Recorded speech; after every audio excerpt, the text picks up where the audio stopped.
In 1999, he went from an anonymous amateur to the director in highest demand in all of Britain. His debut picture was nominated for a BAFTA in the Best Film category, while he was already writing his next script. Snatch was an ideological continuation of the history of criminal London, and despite there being no connection to his previous reel, it was exactly what investors had been waiting for. We know that. That's exactly why we're here. This time, he and Matthew Vaughn easily raised £7 million for their budget and started casting. Every day's a battle, and the filmmaking itself is the war. Defeat is not an option. Very good, this guy. The first to join the project were old friends Jason Statham, Jason Fleming, and Vinnie Jones. Bonjour. Guy was able to snatch 2 Hollywood stars as well, Benicio del Toro and Brad Pitt. Biggie. The story of Pitt's admiration for Ritchie's directing debut served as the starting point of their collaboration. Brad called Guy and asked him if his next film would have a spot for him.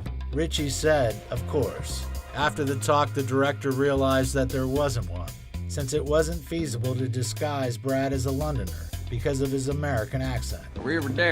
It was physically impossible to give him someone's part. We were thinking, God, there's nothing in it for him, and fucking hell, we've got Brad Pitt saying to work with us. So Guy added a new character to the script and rewrote it so that Pitt became the center of the story. Now, there is a problem with pikeys or gypsies. What are you doing, father? Get out the way back. You can't really understand much of what is being said. The legendary accent goaded critics, who had complained about the incomprehensible dialects of the characters from Lock, Stock, and Two Smoking Barrels. Have I made myself clear, boss?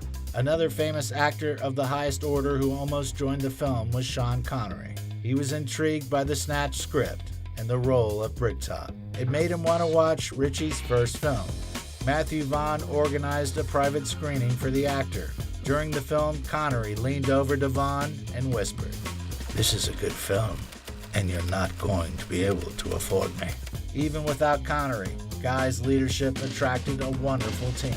Alan Ford got his part by chance. He had already tried out for the part twice, but after Sean passed, went back a third time. However, before he left the house, he forgot to put on his contacts. When he put on his glasses at the reading, Guy realized that this was his Bricktop.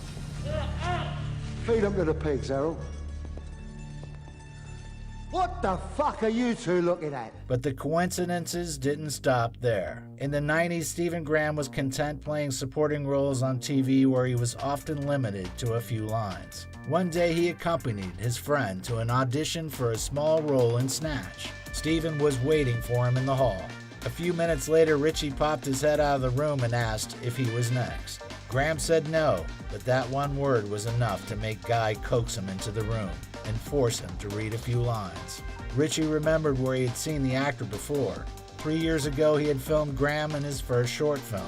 A few hours later, he received one of the main roles in the feature film, which became the basis for a fantastic career. You want to see if I've got the minerals?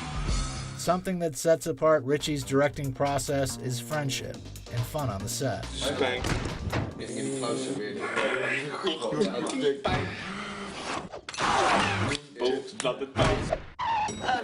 Heavy. Shut up and sit down, you big bald fuck. But that doesn't keep him from working through every step of production. For Snatch, he created a detailed storyboard. And to stay organized, Ritchie came up with a system of fines. It included fines for being late, ringing phones,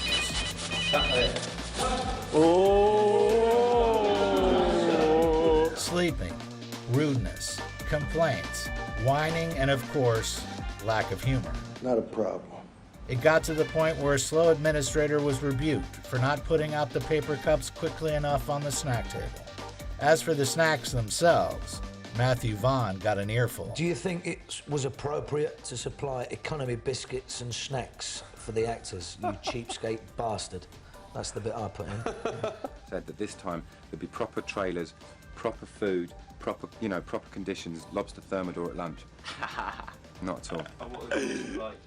Potato sandwiches, man, if we were lucky. Do you think that's worthy of giving us economy biscuits to eat while we're working for you? Yeah. What do you mean, yeah? No one complained apart from you. That's not strictly true, actually, Matt. I'll ask him. Everyone complains. Once shooting started, Guy was faced with the behavior of Hollywood actors for the first time. And we're not talking about Brad Pitt. In the very first scene, Benicio del Toro made it clear that he was going to play the role as he saw fit. Booby, I probably know a lot you don't. Ritchie spent 10 minutes explaining and showing how he wanted Frankie Four Fingers to act during the robbery, after which Benicio nodded and did something completely different. By the way, in this scene, he beats up camera operator Tim Maurice Jones. Where is the stone? This torture of the cameraman stretches from Lock, Stock, and Two Smoking Barrels, where Barry the Baptist was drowning Tim. There is also another interesting detail in the opening scene, an allusion to the film Reservoir Dogs. In the beginning of Tarantino's film, the robbers discuss Madonna's song Like a Virgin. It's all about this coos who's a regular fucking shit. I'm talking morning, day, night, afternoon. Dick, dick, dick, dick, dick, dick, dick, dick, dick. At the beginning of Snatch, the robbers are discussing the actual Virgin Mary. You understand this? It was the virgin that caught people's attention. It's not every day a virgin conceives and bears a son. There are a few more stories tying Madonna to this film. According to rumor, Guy had to pay $1 million to use Lucky Star, just so that Bullet Tooth Tony could say, Oh, I love this track. Where Vinnie Jones acquired a love for that song becomes apparent to observant viewers just minutes earlier. It was playing when Tony caught a bullet in the tooth. We're in trouble now. The scene with the robbery of the betting shop is not as absurd as it may seem at first. Fish, what are you doing up there? What does it look like I'm doing up here? Since Ritchie wrote it using real facts about the most unsuccessful London crimes. Almost instantly, he finds himself in trouble. All he has to do is pull the door open, but for some reason, he thinks he has to push it. Won't open because it's a security door.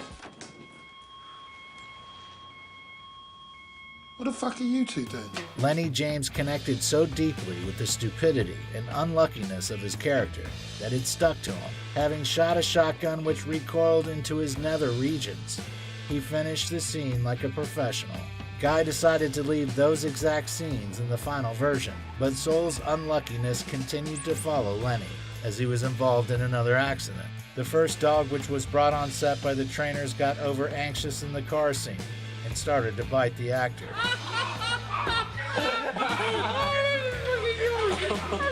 Throw that dog as well. Get that dog off here. Thankfully, James was unhurt, but that was the end of the acting career for a Staffordshire Bull Terrier named Bo. During editing, something which deserves a separate mention in all of Ritchie's films. On the 11th of August 2000, Guy and Madonna welcomed a son, Rocco. 3 weeks later, Snatch premiered in British movie theaters, and Guy spent 3 months traveling and promoting it all over the world. The picture earned $84 million worldwide at the box office, and despite a lack of serious awards, is considered a classic of British cinema.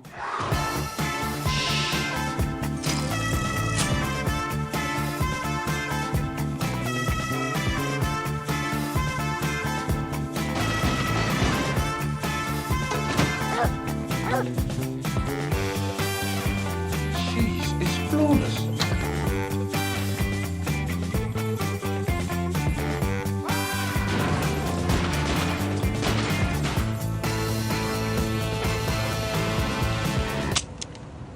Whoops. Do you like our work? Let us know with your like and comment. Push that subscribe button and share with your friends. If you want to support the project financially, become our sponsor on Patreon or YouTube sponsorship. Thank you.